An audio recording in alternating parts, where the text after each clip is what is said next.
todos ustedes. Pues mire, vamos a llevar la conferencia de prensa, la mañanera. Ahora y un saludo a todos. Un like, gracias. Seguimos.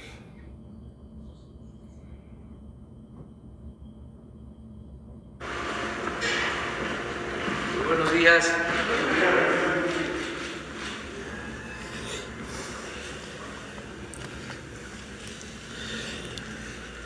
Vamos a contestar preguntas de ustedes el día de hoy.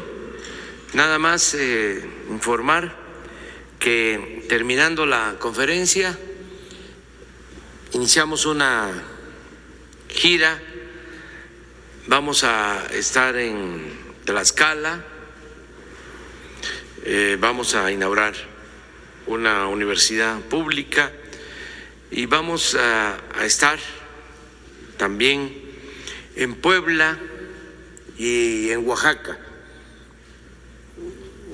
Informo que el domingo en Oaxaca, por la mañana,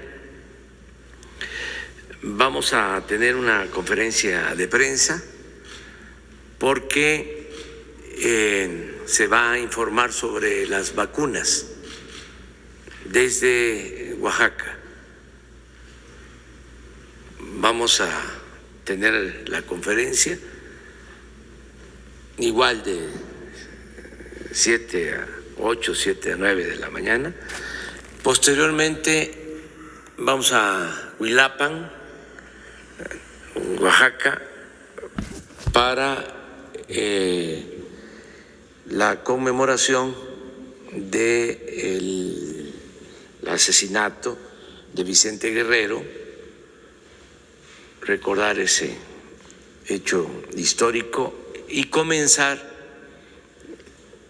todas las actividades relacionadas con la celebración de nuestra independencia este año. Entonces empezamos en Huilapan con ese acto, pero en la mañana vamos a estar informando sobre las vacunas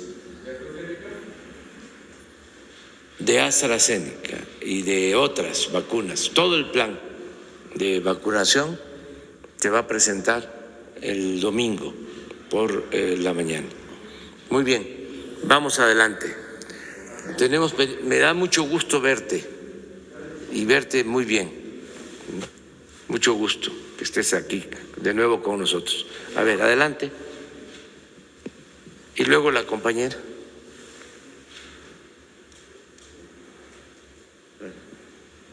Buenos días, señor presidente. Urbano Barrera, del diario Ovaciones. Ahora que va a Oaxaca, yo quisiera ponerle sobre la mesa este tema. 350 trabajadores de San Agustín Etla, en Oaxaca, piden su ayuda.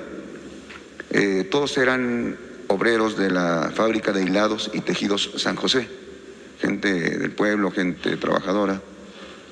La factoría fue rebasada por la tecnología, quedó obsoleta, y el dueño de la factoría, de la empresa, pues para evitar todos los problemas, el señor Lorenzo Esparza entregó la fábrica a los 350 trabajadores. A partir de esa fecha se empezó un proceso para repartir la fábrica, los terrenos de la fábrica, y se empezó a escriturar en favor de todos los trabajadores. Aquí tengo una de las escrituras que ellos me dieron para que usted la viera. Y todo iba muy bien hasta que en el gobierno de Ulises, del gobernador Ulises Ruiz, en el 2004-2010, se detuvo el proceso de escrituración y todos los presidentes municipales que siguieron también detuvieron esto, pero además los amenazaron con que iban a quitarles las tierras, la factoría. Entre esas personas está el presidente de Bienes Comunales, Eric Pérez Ruiz, el presidente municipal Luis Rey Ortiz Santiago, Mayolo Ruiz Carreño, un cacique de la zona. Ahorita estos trabajadores ya son adultos mayores, gente honorable, como usted dice, ancianos honorables, de 79 a 90 años, y no les ha llegado la justicia. Ellos dicen que pareciera ser un problema local, pero hace unas semanas estuvo la Guardia Nacional dentro de los terrenos que son de propiedad privada. Entonces ellos quieren enterarlo de esta situación para ahora que va usted a Oaxaca, pues le informen, ¿verdad?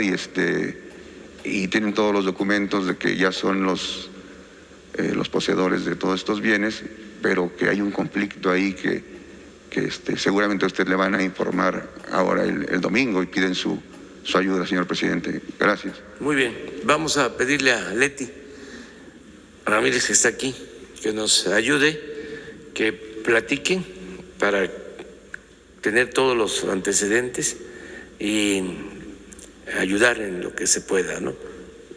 Buscando la conciliación, básicamente. A ver, adelante. Gracias. Buenos días, señor presidente. Soy Erika González de Sin Línea MX. Recientemente a un grupo de personas se les ocurrió la idea de que, deteniendo el desarrollo de los proyectos de infraestructura, se podría usar el dinero destinado a ellos en la compra de vacunas y el combate a la pandemia. Existe también otra propuesta con la idea de que se podría contar con más dinero para este fin si se estableciera un impuesto a la riqueza. Sabemos que la primera idea traería más inconvenientes que beneficios, pero en relación a la segunda, ¿qué probabilidad existe de que se lleve a cabo una reforma fiscal por medio de la cual los que más tienen aporten más dinero para el fondo de contingencia que nos permite enfrentar esta y otras calamidades futuras? Pues mire, la mejor manera de tener presupuesto es combatiendo la corrupción. La corrupción hay que combatirla no solo por razones de índole moral, sino porque es mucho lo que se recupera, porque es mucho lo que se iba por el caño de la corrupción. Entonces, no hay necesidad de suspender obras para comprar las vacunas. Se tiene dinero para la compra de las vacunas y para hacer las obras. ¿Por qué? Por no permitir la corrupción, más de 1 billón de pesos.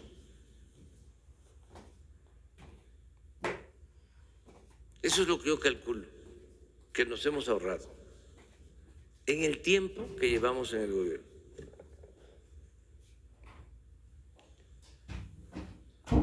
Tampoco hace falta aumentar los impuestos o crear impuestos nuevos. Nada más es cosa de no permitir la corrupción. Ahora está en debate lo de la iniciativa que envié al Congreso para fortalecer a la Comisión Federal de Electricidad, que la querían desaparecer para favorecer a empresas particulares, sobre todo extranjeras, corruptas. Imagínense cuánto nos vamos a ahorrar si se dejan de entregar subsidios a estas empresas extranjeras. A Iberdrola, por ejemplo, que se le entregan subsidios, no solo se le compra caro. La Comisión Federal, por los contratos que se establecieron antes, le compra a estas empresas la energía eléctrica a precios elevados, sino además se les subsidia.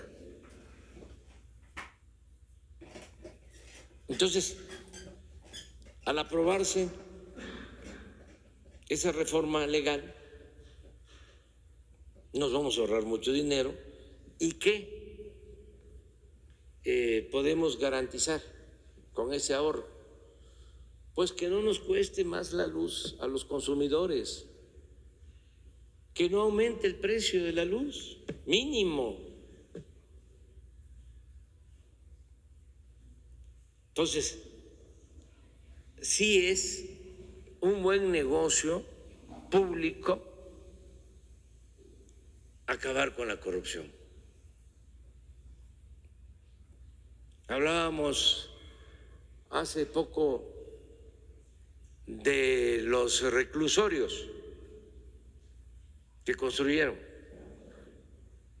8 reclusorios que tenemos que pagar cada año 16,000 millones de pesos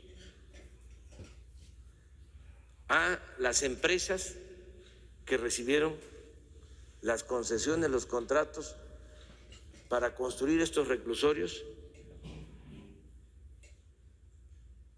Entonces se les tiene que estar pagando cada año 16,000 millones de pesos, aun cuando no estén ocupados los reclusorios. Estaban, cuando llegamos, ocupados en un 20% y había que pagar por el 100%, a razón de 3,500 pesos diarios por recluso. ¿Quiénes son los que hicieron este negocio? Todos vinculados al poder, todos muy influyentes.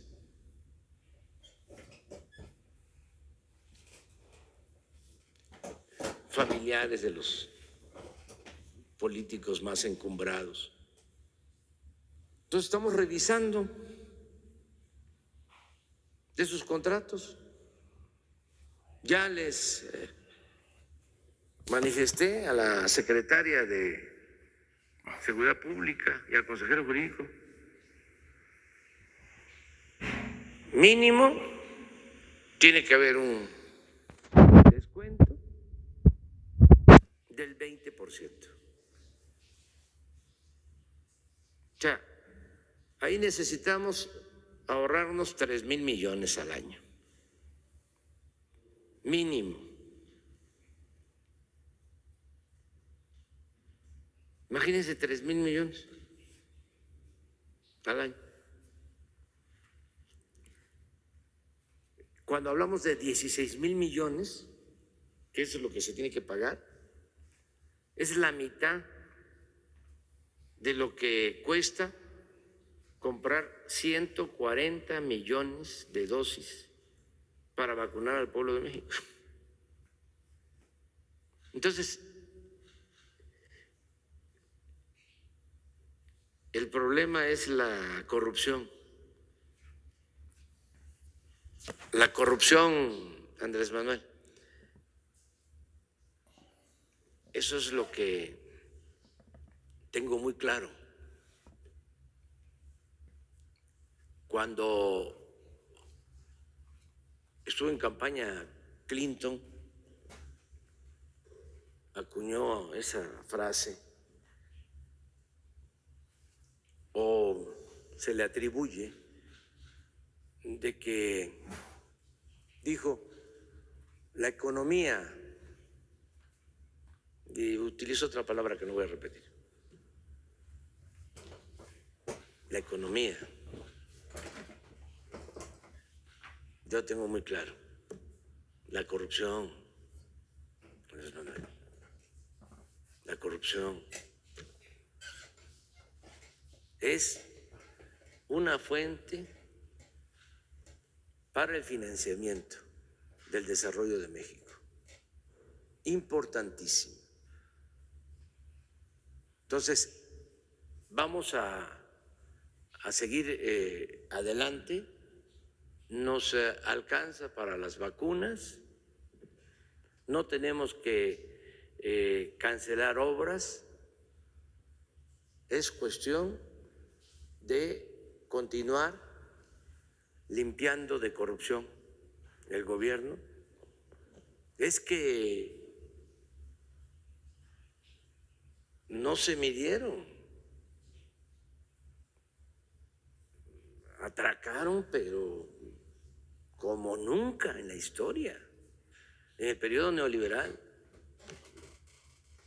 nunca en la historia de México habían robado tanto los políticos y los llamados hombres de negocio como en los 36 años de imposición de la política económica llamada neoliberal. Neoliberalismo que es en México sinónimo de neoporfirismo, fue exactamente lo mismo. Es una calca. Por eso también son deshonestos en lo intelectual, hablando del nuevo paradigma,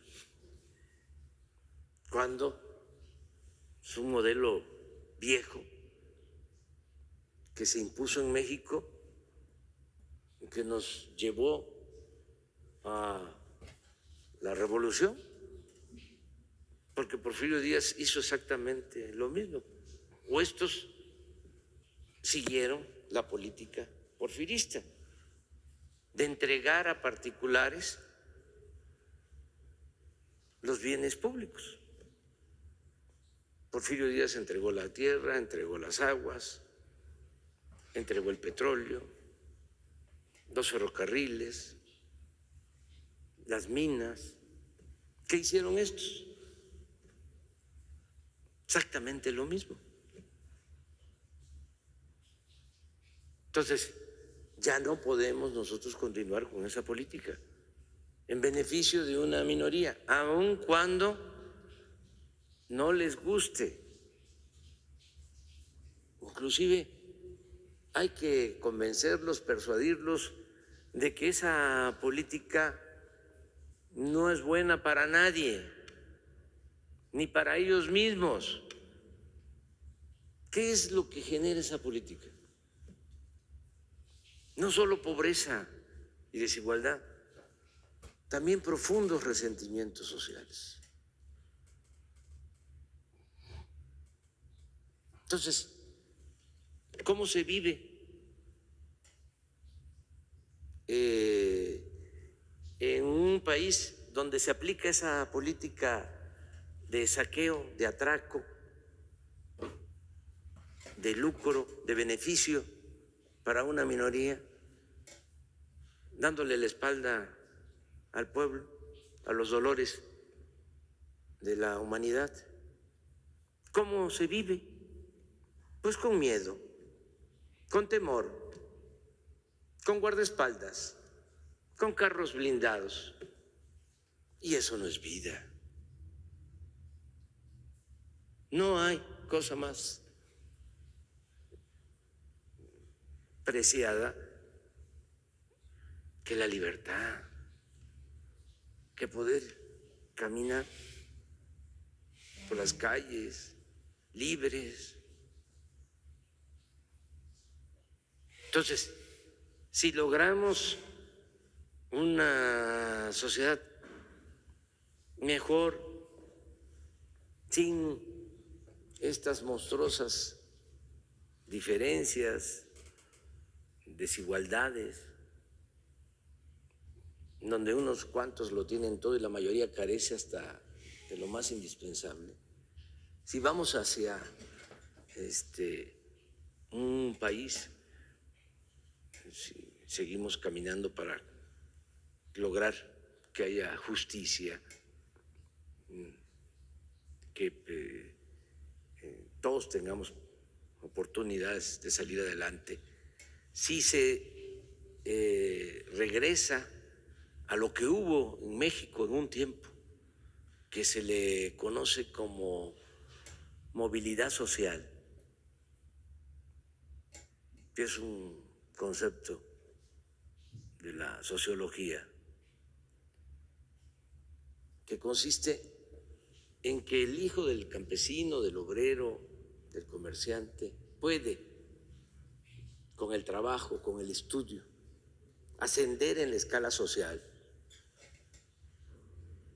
Si logramos eso, ya, como se dice coloquialmente, ya la hicimos. Pero eso fue lo que se interrumpió. Llegó el momento en que ya no se podía progresar en el país. Para poder salir adelante había que abandonar México. Por eso la migración. O lo más lamentable, ¿no? Tomar el camino de las conductas antisociales, porque se cerraron las puertas, se impidió esa movilidad social. Entonces, nuestra aspiración es, vamos a acabar con la corrupción, porque eso nos va a permitir que haya movilidad social y que de manera honrada, sin caer en la ilegalidad, podamos salir adelante, todos. Y nada de que, como también quisieron los neoliberales, establecerlo, el dicho según el cual el que nace pobre va a morir pobre. No, eso es inaceptable. O desde que el mundo es mundo, ¿sí? Hay ricos y hay pobres, y confórmate. Esa es tu suerte, así te tocó vivir. No. Ese es el concepto conservador. Hipócrita y moral. No, se puede salir adelante. Claro, para eso, pues, tiene que haber acceso a la educación para todos, y al bienestar, y al trabajo, y a un salario justo. Y todo eso es posible en nuestro país, porque afortunadamente México es un país con muchos recursos naturales, con muchas riquezas, a pesar de que nos han saqueado por siglos. Y vivimos en una circunstancia también muy favorable. ¿Cómo se va a consolidar económicamente América del Norte con relación al avance de otras regiones, de Asia, por ejemplo? ¿Cómo se consolida esta región? Pues con México, con nuestro país. México es la bujía para el desarrollo, para el crecimiento económico de América del Norte.